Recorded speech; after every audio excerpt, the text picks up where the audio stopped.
La primera lectura nos presenta una escena inusual. Es el enfrentamiento entre el verdadero profeta, que es Jeremías en este caso, y un falso profeta, que es Hananías, dice una traducción, otra dice Ananías. En todo caso, un falso profeta de aquel tiempo. Y claro, ese enfrentamiento nos obliga a preguntarnos cómo puede uno discernir en una situación semejante. ¿Cuál es el criterio de discernimiento que se puede tener?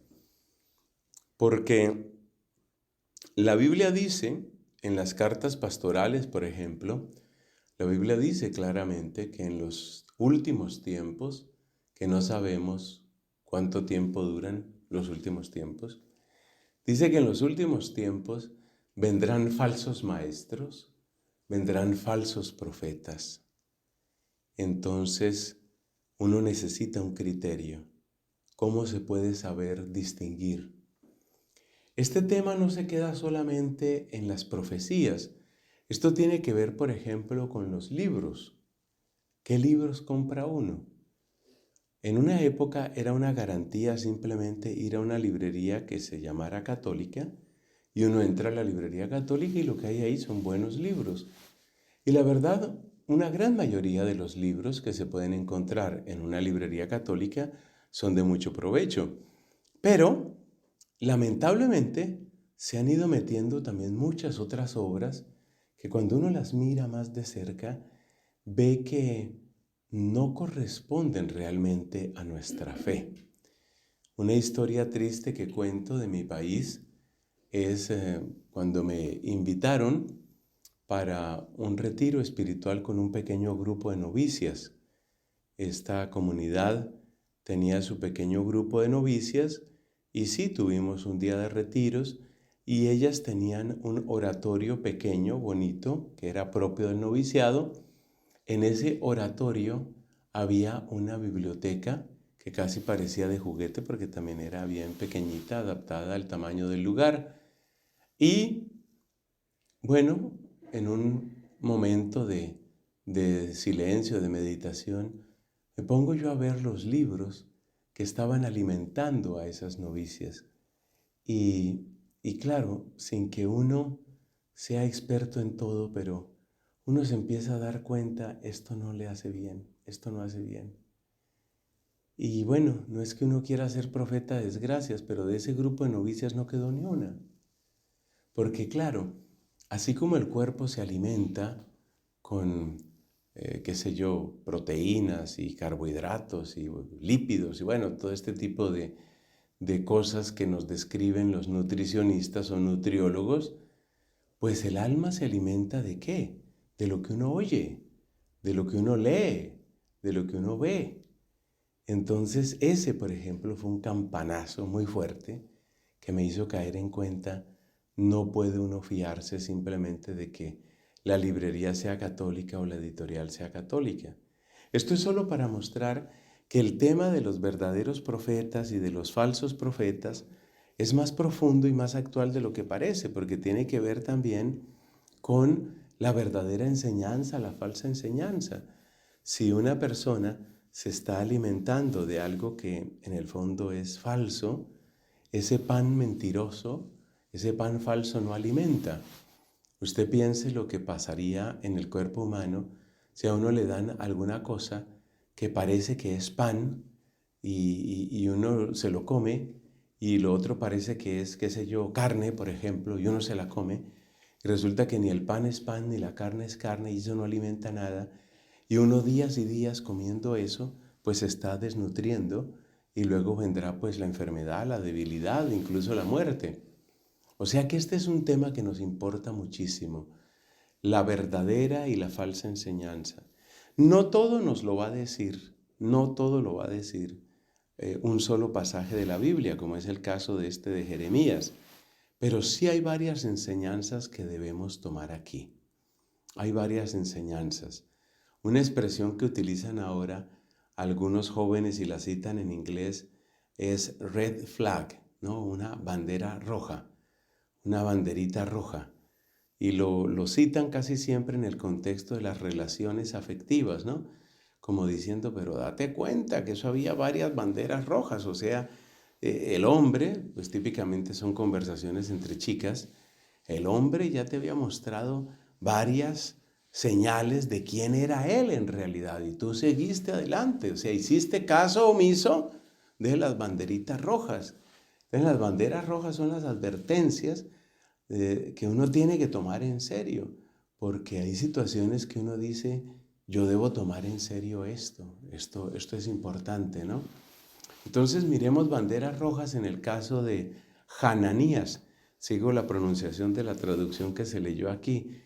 Hananías mostró varias banderas rojas, pero antes de las banderas rojas, mostremos primero por qué era tan seductor el discurso de Hananías. Porque en el fondo, esa capacidad de seducción es en sí misma una bandera roja. ¿Por qué era tan atractivo lo de Hananías?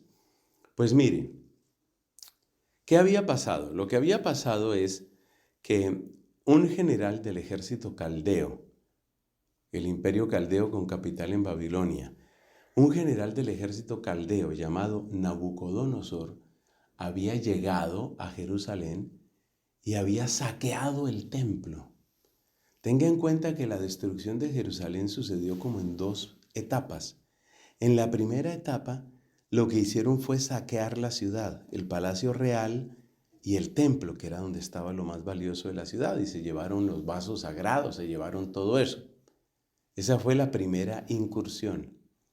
Pero después de esa primera incursión, unos 2 años después, ya Nabucodonosor no era general del ejército, sino que era rey, y entonces fue otro general mucho más brutal llamado Nebuzardán, y Nebuzardán sí fue el que incendió la ciudad, derribó la muralla, bueno, una cantidad de cosas, y eso después de un sitio espantoso, donde la gente llegó al límite del hambre, de la locura por hambre, porque no había que comer simplemente. Bueno, entonces ese es el contexto histórico, el ataque a Jerusalén. Y esta escena entre el falso profeta Hananías y el verdadero profeta Jeremías, esta escena se sitúa cuando, después del primer saqueo, cuando se han llevado los vasos sagrados del templo, y antes del ataque de Nebuzardán, que es cuando vienen a sitiar la ciudad y todo aquello. Ese es el contexto. Entonces, en ese momento, la gente tiene un dolor muy profundo. Sienten el dolor del templo devastado, porque cuando llegó Nabucodonosor, él, por ejemplo, arrancó las placas de metal que adornaban el templo de Jerusalén. O sea que realmente, y así lo describen algunos textos bíblicos, fue como una violación, es decir, es algo tan triste como esa persona que es desnudada, humillada y violada. Así sentía la gente. La gente sentía que su ciudad había sido desnudada y había sido violada. Le habían arrancado el tesoro del templo, algo que pertenecía a la casa de Dios, algo que nunca había sucedido, como cuando tristísimamente una mujer es violada, una mujer virgen es violada. Entonces eso era lo que sentía la gente, una tristeza inmensa por la violación de Jerusalén. Y en esa tristeza, este profeta, que ahora sabemos que era falso, Hananías, les dice una palabra que es de mucho consuelo. Les dice, miren, no se entristezcan, antes de 2 años van a volver los vasos del templo, es decir, el daño que nos hicieron se va a reparar, se va a reparar, todo va a estar bien. ¿A quién no le gusta oír eso? Todo va a estar bien, palmadita en la espalda, todo va a estar bien. A todos nos gusta oír eso. Además, Hananías presenta la imagen de un Dios poderoso, de un Dios guerrero, de un Dios que defiende sus intereses, su gloria, y defiende al pueblo que ha elegido. Eso suena bien, eso suena muy bien. un Dios poderoso, un Dios que no entrega su gloria y un Dios que nos defiende. Eso suena muy bien suena. Bueno, suena tan bien, pero tan bien, que uno debe tener cierta desconfianza. Fíjate que la respuesta de Jeremías, ¿cuál es?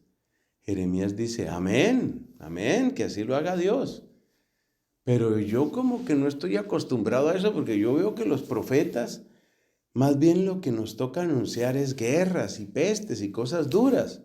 Pero usted está anunciando otra cosa, bueno, que así sea.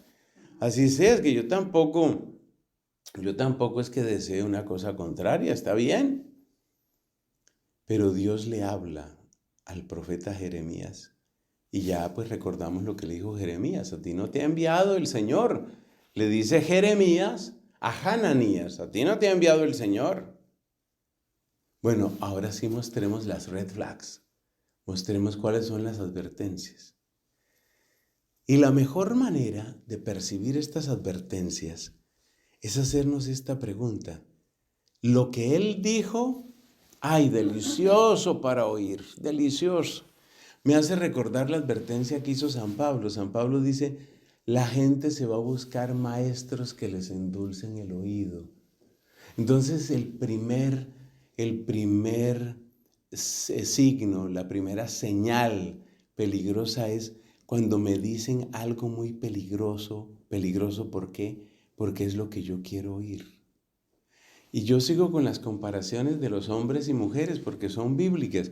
Es como cuando una mujer oye a ese hombre que solo le dice cosas bonitas y tú eres la más bella y tú eres la más dulce y no hay nadie como tú y mi corazón. Y cuando ya empieza con tanta miel que ya eso produce como rebote, seguramente la mujer, si es inteligente, dice, algo se trae este señor.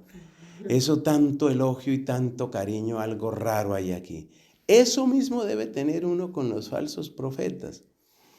Entonces, el peligro no está tanto en lo que dice, óigame esta frase, no está en lo que dice, sino en lo que no dice.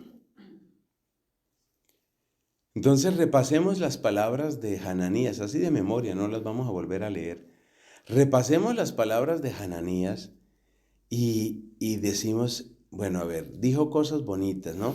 Dios poderoso, Dios glorioso, Dios que recupera lo suyo, Dios que cuida a su pueblo. Todo eso suena muy bonito. Pero pongamos atención a lo que no dijo, a lo que no dijo. Y entonces descubrimos una palabra que precisamente salió en la predicación de la tarde.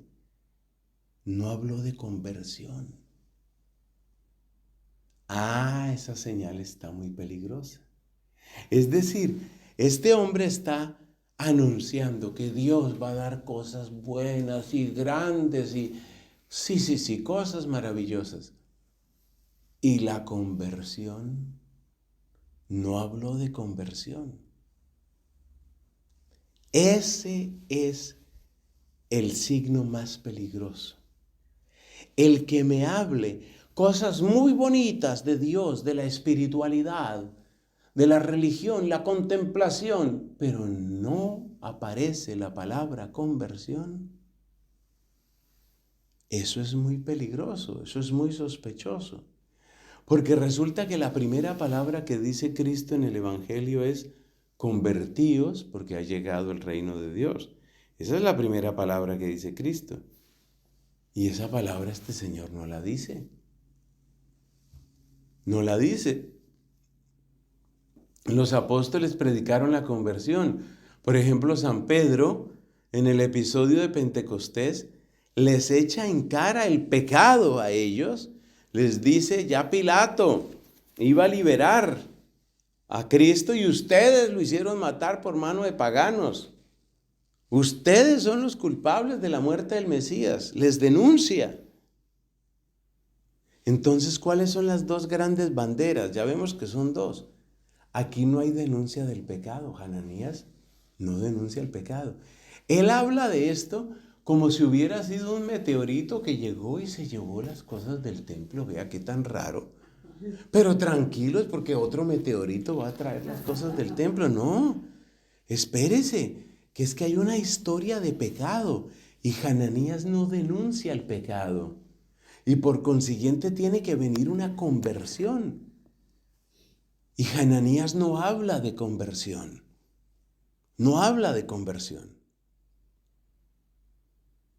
Eso es muy preocupante. Porque entonces en el fondo el mensaje que está dando Hananías es: el pecado de ustedes no importa. Gravísimo, gravísimo. Ese no es Dios. Dios nunca te va a decir que el pecado no importa. De hecho, Cristo, fuente bendita de toda misericordia, Cristo, cuya misericordia es incomparable, Cristo, que es el máximo exponente, la máxima expresión de la misericordia de Dios, Él sí habla del pecado y de la gravedad del pecado. En Juan capítulo 5 le dice a ese paralítico que estaba junto a la piscina llamada probática, o sea, de la de las ovejas, dice Cristo después: mira que has quedado curado, le dice al paralítico, no peques, no sea que te suceda algo peor. Teniendo en cuenta que este hombre llevaba 38 años paralítico, Cristo le dice que te suceda algo peor. Por favor, haga usted la lista de las cosas que son peores que 38 años de ser paralítico. Esa es la gravedad del pecado para Cristo. O sea, Cristo habla de la gravedad del pecado. El pecado es grave, es una cosa grave. A la mujer adúltera, aquella de Juan capítulo 8, Cristo no le dice: no, aquí no ha pasado nada, tranquila. Y hay una cosa que pocas veces se predica en el pasaje de la mujer adúltera, que ya sabemos que es Juan capítulo 8. Sobre ese pasaje hay homilías absolutamente magistrales, pero hay una cosa que se predica demasiado poco. ¿Cuál es? Si usted se da cuenta, Cristo nunca dice que la muerte de ella sea injusta. Cristo impide la muerte de ella. Cristo frenó la muerte de ella con la frase que todos conocemos: el que esté libre de pecado tire la primera piedra. Pero Cristo no dijo que era injusto matarla. Ojo con esto. La paga del pecado es la muerte. ¿Quién lo dice? El apóstol de Cristo, San Pablo. Entonces, Cristo no dice que el castigo era injusto. No. Cristo detiene un castigo justo. Detiene un castigo justo. Y la prueba de que ha detenido un castigo justo es que le dice a ella: yo no te condeno, vete, no peques más. Entonces, está clarísimo que Cristo, sus apóstoles y los verdaderos profetas siempre denuncian el pecado. Entonces, cuando usted se encuentre con una película o con un maestro espiritual, un gran conferencista, un famoso sacerdote, un libro que se vende como pan caliente, usted tome ese libro, pase páginas y hágase una idea de dónde aparece ahí arrepentimiento, conversión, gravedad del pecado. Si nada de esto aparece, deseche ese libro, póngalo ahí en el estante, sacúdase las manos, échese mucho alcohol glicerinado y salga de ahí. Ese libro no es para usted. Y es que hoy hay mucha espiritualidad que se ha metido subrepticiamente en nuestra Iglesia Católica, mucha espiritualidad que es así. Serénate, respira profundo, toma conciencia de tu medio, reconcíliate contigo, acéptate como eres, busca lo mejor que hay en ti, deja que brille la luz que llevas dentro. Todo eso suena muy bonito, pero ya usted, a la luz de lo que hemos dicho en esta homilía, usted cae en cuenta de algo. En todas esas palabras bonitas, ¿qué es lo que falta? Arrepiéntase. Arrepiéntase de su pecado, duélase de su pecado, conviértase al amor de Cristo. Eso no aparece por ninguna parte. Entonces, si no aparece por ninguna parte, esa espiritualidad es falsa. Esa espiritualidad no es. Y hay otro elemento más sutil que uno también puede detectar.